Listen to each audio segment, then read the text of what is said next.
ભાવનગર જિલ્લા માટે એક નવતર વિકાસ ક્ષેત્ર પણ મંજૂર કર્યું છે. બંદરનું દરિયામાં ઓઇલ પેટ્રોલિયમના સારકામ માટે ભાવનગર પોર્ટ સ્પેશિયલ બેઝ બનશે. આ માટેની સુવિધા માટે 100 કરોડ રૂપિયાનો ખર્ચ આ ગુજરાત સ્ટેટ પેટ્રોલિયમ કોર્પોરેશન દ્વારા એને વિકસાવવામાં આવશે. મિત્રો, ગુજરાતના અંદર ઓઇલ સેક્ટરની બહુ મોટી તાકાત ઉભી થઈ છે. એના માટેની એક સ્પેશિયલ ફેસિલિટી ઉભી કરવાની આમાં યોજના છે. ભાવનગર ઉપરાંત મહુવા પોર્ટનો કાયાકલ્પ કરવાની આપણી નેમ છે.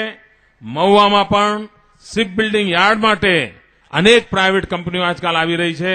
એના મૂડીરોકાણ માટેની નવી તક મહુવામાં પણ ઉભી થઈ છે. મિત્રો, જેમ મહુવા બંદરના આધુનિકના વિકાસ માટે અને એ જ રીતે લગભગ 450 કરોડ રૂપિયાના ખર્ચે આ યોજનાને આગળ વધારવાની નેમ છે.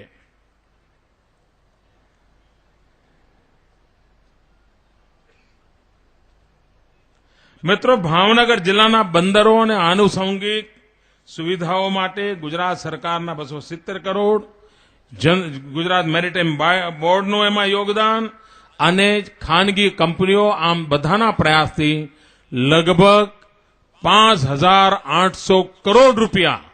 મિત્રો, ભૂતકાળની કોઈ સરકારનું બજેટ આટલું નહોતું. એટલા બધા રૂપિયા એક જિલ્લાની અંદર ખર્ચ કરવાની યોજના સાથે આપણે આગળ વધવા માંગીએ છીએ. સાગર ખેડુ વિકાસ પેકેજ અંતર્ગત સમુદ્ર કિનારાના અમારા જે સાગર ખેડુ ભાઈઓ છે, એ જે વિસ્તારો છે, એના પ્રવાસન સ્થળોમાં વિકસાવવા માટેની યોજના છે. એમાં માળખાકીય સુવિધાઓ ઉભી કરવાની યોજના છે. ભાવનગર જિલ્લામાં 12,000 કરતા વધારે કરોડના રોકાણથી 20 નવા પ્રોજેક્ટો લાવવાની કલ્પના છે. ભાવનગર જિલ્લાના બાકી રહેતા ગામોને મહી, પરિયેજ, નર્મદાનું પાણી પહોંચાડવા માટે 27 કરોડ રૂપિયા, જે ગામોને પીવાનું પાણી હજુ પહોંચાડવાનું બાકી છે, બીજા 27 કરોડ રૂપિયા લગાવીને આવા અંતરિયાળ વિસ્તારના ગામોને પાણી પહોંચાડવાની યોજનાનો વિચાર કર્યો છે. સાગર ખેડુ વિકાસ પેકેજ અંતર્ગત સાગરકાંઠાના 25 નવી આધુનિક શાળાઓના નિર્માણ માટેની યોજના છે. 16 ઉપરાંત ઉચ્ચતર માધ્યમિક શાળાઓની નિર્માણની કલ્પના છે અને 5 મોડેલ તાલુકા શાળાઓ ઉભી કરવાની નેમ છે. મિત્રો, આમ શિક્ષણમાં પણ સાગર ખેડુ વિસ્તારને માટે થઈને નવા એક ડેવલપમેન્ટના પાયા નાખવાની આપણી કલ્પના સાથે આગળ વધવા માંગીએ છીએ. માલેશ્રી નદી ઉપર લાખણકા બુધેલ રોડ ઉપર 2.25 કરોડ રૂપિયાના ખર્ચે નવો પુલ બાંધવાનો કામને સરકારે મંજૂરી આપી દીધી છે અને જેનો લાભ 20 કરતા વધારે ગામો, જેને આજે ઘણું બધું ફરીને જવું પડે છે, એમને મળવાનો છે. મિત્રો, શેત્રુંજી સિંચાઈ યોજના, દુર્ભાગ્ય કેવું જુઓ મિત્રો, આ શત્રુંજયનો ડેમ જમાના પહેલા બન્યો. કેનાલનું કામ મારા માટે બાકી મૂકીને ગયા. હવે એ કામ બી મારે કરવું પડે છે અને એટલા માટે એના કેનાલના પેવર લાઇનિંગના કામો એને પણ મેં પ્રાથમિકતા આપી છે, જેથી છેવાડાના ખેડૂત સુધી શત્રુંજયનું પાણી એના ખેતર સુધી પહોંચાડવામાં આપણને સુવિધા રહે. ધોલેરા એસઆઈઆરના કારણે ભાવનગર, અમદાવાદ ધોરીમાર્ગ ફરી ધમધમતો થઈ જશે અને એટલું જ નહીં, કદાચ નજીકના ભવિષ્યમાં આ ધોલેરાથી મેટ્રો ટ્રેન સુધીનું કામ પણ આપણે કરવા માંગીએ છીએ.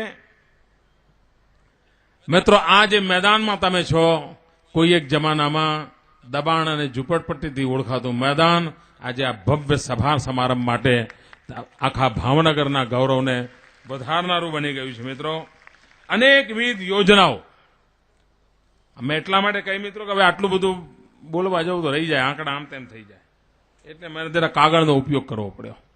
હવે જેટલું યાદ રહે એટલું ખરું મિત્રો, બાકી બને ત્યારે લહેર કરજો.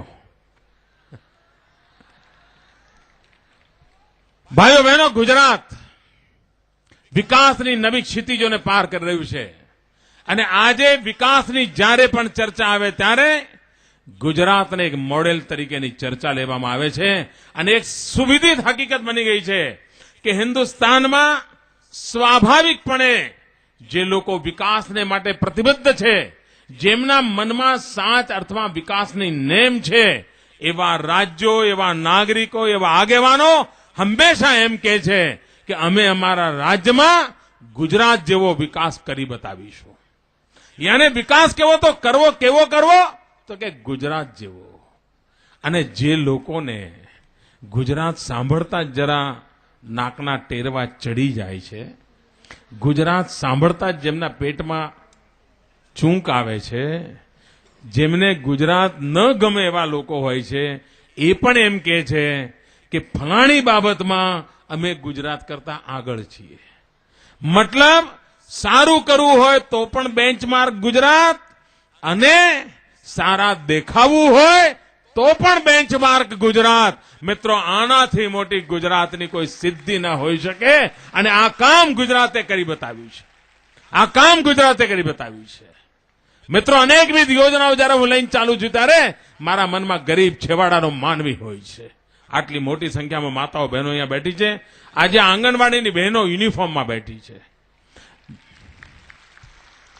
મિત્રો, મારા મનમાં એક વિચાર આવતો હતો, અને આ વિચારમાંથી આ યુનિફોર્મની કલ્પના આવી છે. મને એમ થાય કે આ વિમાનની અંદર બધા માલેતુજારો જતા હોય, બધા ધનપતિઓ વિમાનમાં જતા હોય, બડે બડે બાબુ વિમાનમાં જતા હોય, અને એર હોસ્ટેસ એમને ચા આપે, નાસ્તો આપે, કામ કરતી હોય. એનો યુનિફોર્મ, ઓહો સાહેબ, કેવો વટ પડે. મને એમ થાય કે આ ધનપતિઓ માટે આ બધું હોય તો મારા ગરીબના ઘરના બાળકને જે જમાડે છે, સાચવે છે, એવી મારી આંગણવાડીની બહેનનો યુનિફોર્મ એર હોસ્ટેસ કરતા પણ ચડિયાતો હોય. અને મિત્રો, આ સ્થિતિ પેદા કરી દીધી મેં. મિત્રો, એક દિવસ એવો આવશે કે આ એરલાઇન્સ વાળા જોવા આવશે કે ગુજરાતમાં આંગણવાડીની બહેનો કેવા કપડાં પહેરે છે, આપણે એર હોસ્ટેસમાં એવા કપડાં લઈ આવીએ. મિત્રો, વિચારમાં ચક્ર બદલી શકાય છે, અને મેં બદલીને બતાવ્યું છે મિત્રો. અને આવનારા દિવસોમાં નંદઘરનું નિર્માણ હોય, યશોદા ગૌરવ નિધિની વાત હોય, મારા અગાઉના વક્તાઓએ એનો ઉલ્લેખ કર્યો છે. પણ તો એક નવી યોજના મેં હમણાં મૂકી છે. મિત્રો, ગુજરાતની આવતીકાલને જોવા માટે એક દ્રષ્ટિની જરૂર હોય છે, અને એમાંથી એક યોજનાએ જન્મ લીધો છે. આ રાજ્ય સરકાર એક ચિરંજીવી યોજના ચલાવે છે. આ ચિરંજીવી યોજના અંતર્ગત ગરીબીની રેખા નીચે જીવનારા માતા બાળકો, એ માતાઓની જયારે પ્રસૂતિ હોય એની આખી જવાબદારી સરકાર ઉપાડે છે, અને માતા અને બાળકને બચાવી લાવવા માટેની જહેમત ઉઠાવી છે, અને અદ્ભુત સફળતા પ્રાપ્ત કરી છે.